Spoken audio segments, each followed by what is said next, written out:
Hi, welcome back to blamethedicewargaming. My name's Tim, and this is one of the series of Tim's Workbench. Now what I'm doing this time is I'm going to be starting on a Jedha City build, and this is going to be the first of the videos, probably the easiest one to achieve and the simplest one to achieve.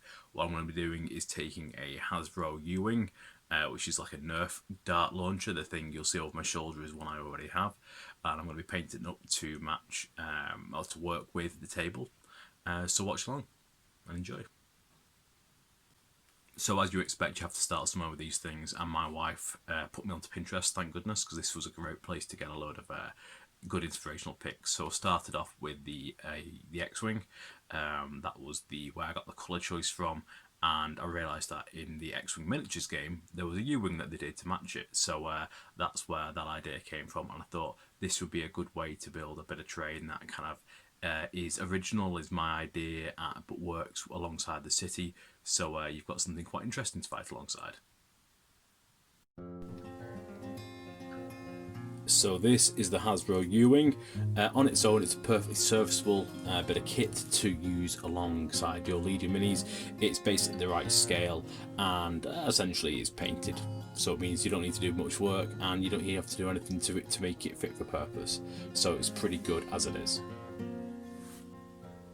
However, very easily this thing can be painted out to match your army colours, for example, and all I've done here is I just extended where some of the blue was and turned it into green, and gave everything a good old wash in null oil, and added a couple of bits and pieces of extra colour to the engines just to make them less kind of plasticky and a little bit more metallic looking, but realistically probably no work at all to make yourself a really compelling bit of kit.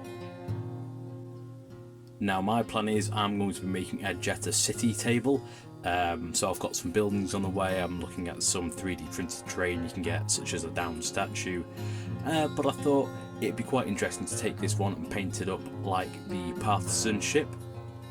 So essentially I wanted to have the crashed X-wing that you see in Rogue One, but I also thought, well, we could have a crashed U-wing, because on its own it is a little bit big for Legion. So I thought if I painted up to match the Partisan ship, which is in the black and white finish, it can be another part of the terrain which is outside of the city. So it's had a coat of black spray now.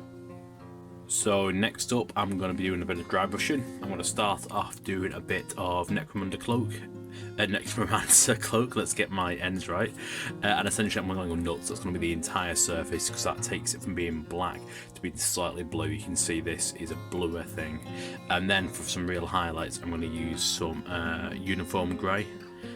I use Army Painter paints, which I find absolutely spot on for this, and you can use them neat like this and kind of get them to go pretty far. The one thing I'd say which is really useful, I've got these Opal series brushes that the guys at Blame the Dice gave me for doing videos for the channel essentially, and this is just so fantastic. So if you're going to spend money on paintbrushes, this is such a great tool for dry brushing. It makes things so easy, and it's part of a set as well. So there's my plug, but well worth getting. Right, so we'll come back and see how things are getting on.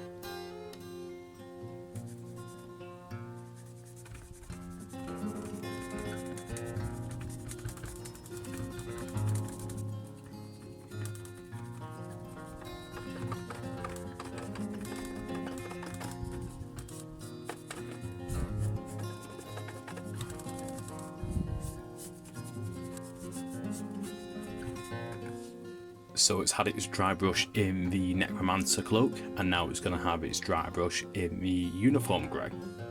So that's it after the coat of dry brush uniform grey. Next step is for me to put some masking tape on it, and then I'm going to use Vallejo's gloss white to paint on the white stripes like what we've got here onto the U-wing. The good thing about using the gloss version is you can put it on nice and thick, and even though it looks really quite messy, when you come to kind of do some washes on it, you can actually let the messiness work for you, because it just helps you have more kind of texture and roughness. And considering these are going to be crashed aircraft or spaceships, whatever, it actually works, and I really like that because it keeps things simple for me. So let's get on with that. And there's one coat of white. We'll do another one. and that's its second coat of white paint. It's still really patchy and was put on really thick. So the next stage is I'm going to be using a thinned down Agrax Earthshade. What I'm going to do is basically thin and medium, and it works out to be about 5-to-1 mix, and I'll just put it on and brush it onto the white parts. And what that'll do, that'll kind of highlight and pick out all the kind of low light surfaces. And then when I'm done, I'll give it another dry brush just to kind of take the shininess off the mix, because the thinner medium with Agrax does leave it a little bit glossy. So the good thing about using the wash this way is when you're going over the gloss, one, it kind of pushes it off, but two, it kind of hides the real messy job you make of just slapping it on thick. So there's no need to be careful or cautious. You can just absolutely slather it on. It'll fill in the gaps.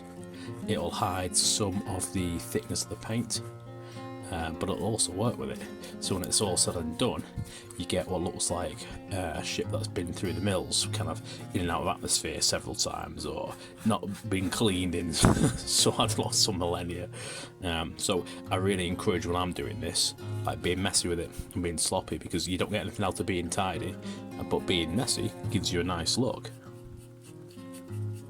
So that's it, it's had its wash, and now it's quite hard to tell actually on the model, but now everything's got a kind of quite subtle orangey brown kind of view to it. I'll pick up the X-wings, you can see, but essentially it's got kind of lots of detail around where there's kind of raised in some places, which essentially just make it look grubby and dirty.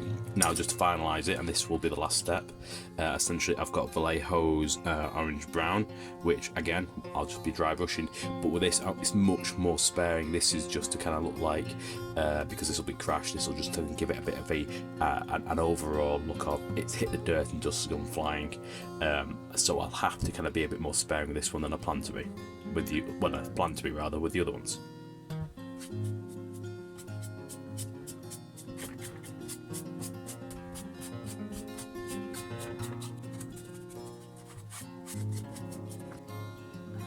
And that is it finished. Now, well, that's finished as far as the top side is concerned. Now, I really quite like that. I've not decided what I'm going to do in terms of the canopy and the glass, so I'm just leaving that masked over for the time being. But I think this is a nice kind of look to it. It's a little bit glossy, so hopefully when the paint dries it'll be a little less noticeable, or maybe I'll have to go back and dry brush it some more. But it feels like it picks out the details quite nicely, and with the wash and the kind of various kind of dry brushes, even the bad paint job, which was kind of like a deliberate oversight when I did it, looks like it's just street paint. The kind of marks you get from years and years of being in a galaxy far, far away. So that's that side done. So all I need to do now is everything all over again on this side, which I'm not particularly looking forward to because it's not the most interesting thing to do. But you know what? It's a nice result that you get it. And then when I've done that, then I need to decide how I'm going to chop this bad boy up so it can be crashed but without being too big.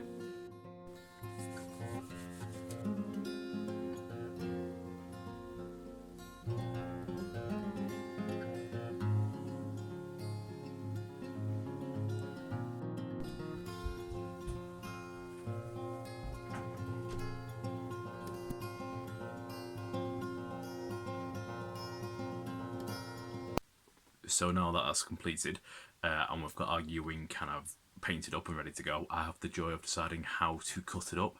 There's various things that I've found some people on Facebook have been really useful and shared with me what they've done. And there's others where I've just been able to find images myself, but essentially I've got the joy of deciding how best to address this. So I'm not going to do that in this video. This video is going to wrap up now, keeping it nice and short, and the next video you will see me taking a saw to the thing I've spent a reasonable amount of time building. So the X-Wing will be made to look like one of the existing models that you've probably seen a picture of on Pinterest in the background here, and the U-Wing will be similar. But I've got to decide how I want to do this and how much effort I'm going to put into doing an interior, if I'm going to do that at all. But that's maybe for next time. So that's it. Thank you very much for watching. I hope you've enjoyed that. This is going to be something I'll be working on as I go along. So this will be the last time you get to see this thing in all its glory, because next time I expect there'll be engines, wings, cockpits and the like scattered around, and we'll just look at some real basic techniques and how I achieved them. And hopefully it'll be a good watch, and if you haven't done stuff like this yourself, or you like the idea of doing it for yourself, it might be inspirational and hopefully show you how to do it better because I'm going to make mistakes as I go. Anyway, thanks for watching. Do go check out the Blame the Dice community and the Blame the Dice Wargaming page. Some really good stuff being shared on there, and it's nice to see Legion, 40k, Blood Bowl, all sorts doing the rounds. So it's all sorts of games for all sorts of people. Thanks for watching. Bye for now.